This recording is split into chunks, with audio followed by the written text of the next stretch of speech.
ICBVI, empowering blind and visually impaired Idahoans to achieve self-fulfillment by providing quality vocational rehabilitation and independent living services since 1967. Adjusting to visual changes. Lisa, how are you doing today? I'm good. Great. Thanks, Steve. We'll get right into it. First question I have is, how did you lose your vision? So I have an autoimmune disorder that affects the optic nerve. So basically causes inflammation in the optic nerve, and then obviously leads to damage to that nerve. I think the diagnosis I have right now is called DeVix. That's changed over the years, but currently it's called DeVix. Okay. And how long have you been losing vision or without vision? So I first started losing my vision when I was 18.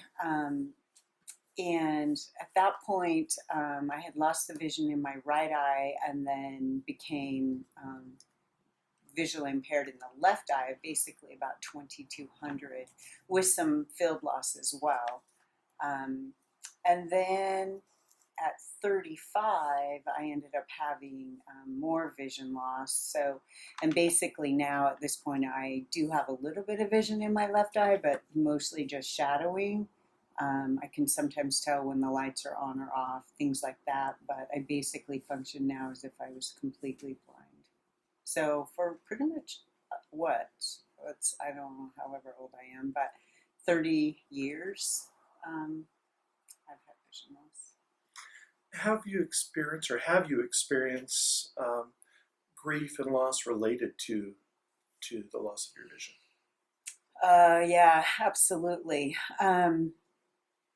When I was younger, losing it at 18, it was really hard. I remember thinking, I'm not going to leave the house until my vision's back. So I pretty much stayed in the house for quite a long time, close to 2 years. I didn't actually stay all in the house the whole time, but a lot of it.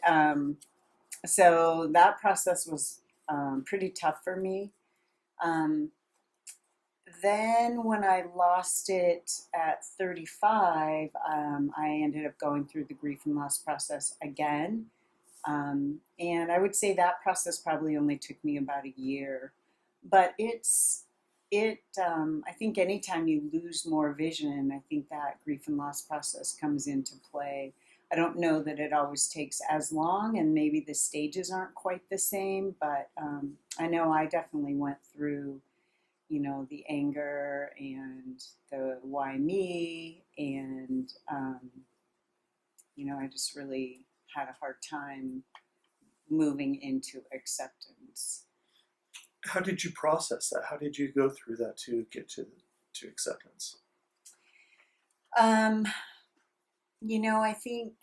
I think at like 18, I just finally kind of realized that I couldn't just stay in the house for the rest of my life. But at 35, when my vision got worse, I remember, there was lots of times during that process where I was thinking, I just don't know how to be happy this way. And I was finally able to get in touch with the Idaho Commission for the Blind, and when I started into training, that actually helped me a lot with moving more into acceptance.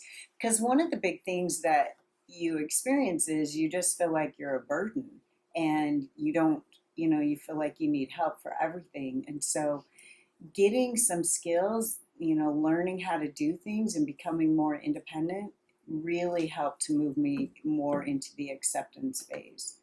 So training was a huge help. Lisa, how did losing your vision affect your family members, if it did affect them? Yeah, it definitely affects your family members. Even when I think back to it, I know, at 18 when I lost vision, it was really hard on my dad. he was trying to help and figure out, what we could do to save my vision. So I went to lots and lots of doctors. So that I know that was really hard on him. When I lost it at 35, my kids were teenagers, and they had grown up with me having vision loss their whole life, but really they didn't, other than me not driving, I don't think they really realized that I was visually impaired. I mean, they knew I was visually impaired, but it didn't really affect our life or our relationships that much. But when I lost more vision, that was really hard, and it was really hard on my kids. Even just talking about it, I remember how tricky it was. One of the stories I tell is that was so hard was I had a hard time accepting and using the cane.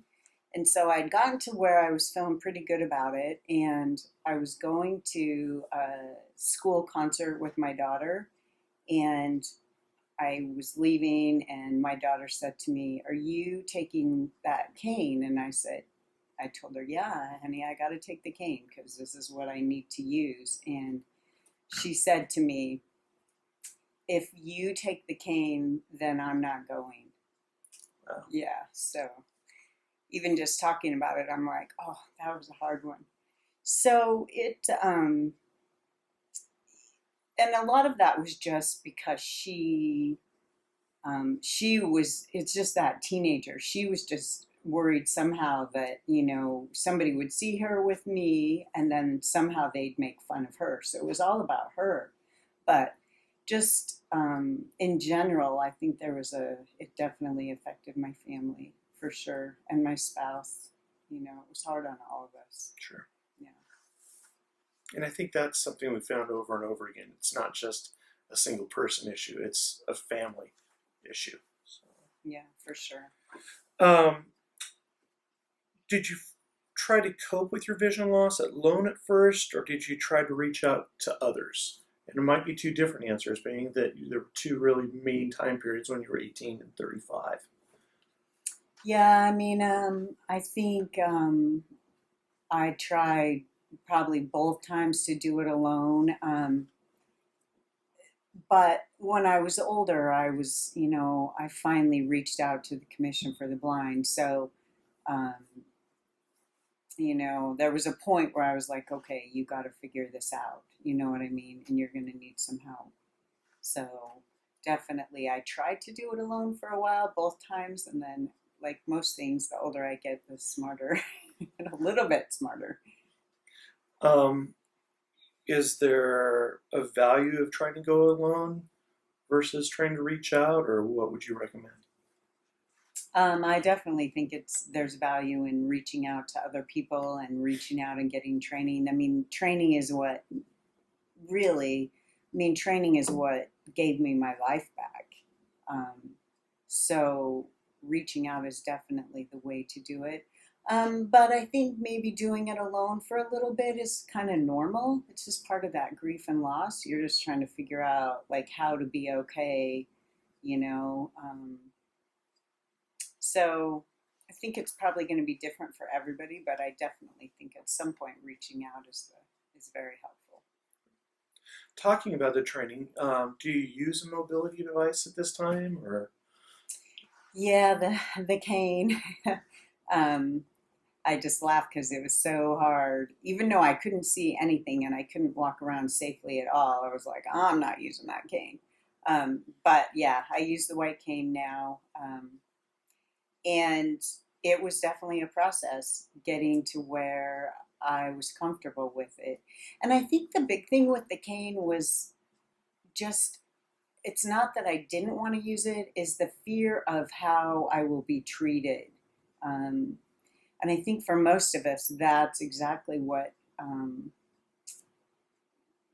is the barrier to using it, is we're just afraid how other people are going to interact with us. Right. So then but obviously I started using it, and then I just got over it. And I know some people some people have dogs. I like it because my cane just sits in the corner and I don't have to feed it or take it out. How about as far as assistive technology goes? What types of assistive technology do you use, and how does that come into play everyday life? I use at work. I'm using the screen reader JAWS on a Windows machine. At home, I use VoiceOver on the Mac, and then I also use VoiceOver on the iPhone. So those are my basic technology. And that allows you to use your technology without any vision, just Yeah. as any sighted peer would. Yeah, absolutely. Okay. Screen reader on all of them. How do you feel about being blind? And is that different today than when you were first adjusting to it when you were 18 and then also 35? Well, I mean, as a young person, I didn't like it at all. So, I think there's definitely an aging process that's come into play there. At this point, I don't even really think about being blind anymore. It's not something that, occasionally I might have a blindness day where, there's things I want to do that, I can't do because I can't see them. I was just trying to think of an example. I'm not sure, but basically at this point, blindness isn't even something that is really, I do. In fact, I find myself sometimes I'll leave the house and then I'll start to walk outside and I'm like, oh yeah, a cane. And I'll go back and grab my cane. And I say to myself, oh yeah, you're blind. Like you need to have your cane. So it's not something I think about anymore. I actually like being blind. I think it's brought a different experience to my life. But certainly when I was younger, that was not the case. I didn't like it. And I think when I was younger, I somehow felt that I was less than because I was blind. And I definitely don't feel like that now. I'm having a different experience of life than, a lot of other people. Can you touch on that a little bit? You mentioned that you don't think about it and you like it and it has brought new experiences in your life. Can you touch on that a little bit? Yeah, I mean, the cool things about being blind are, at least one of my favorite things, is that I don't have visual judgments of people. I think we're a very visually judgmental society, and I think we judge people a lot by how we look. And so I really like that I don't have that. I'm not going to say I don't ever judge people because, sometimes they open their mouth and I do judge them. But in general, I think that I get to see people for more who they are on the inside, and I really, really like that. The other thing is I feel like, people, like I've gotten to really see the kindness in people. Like people are really, really helpful and kind. And I've noticed like it's allowed me to really recognize and appreciate the kindness that are in people. People are always wanting to help.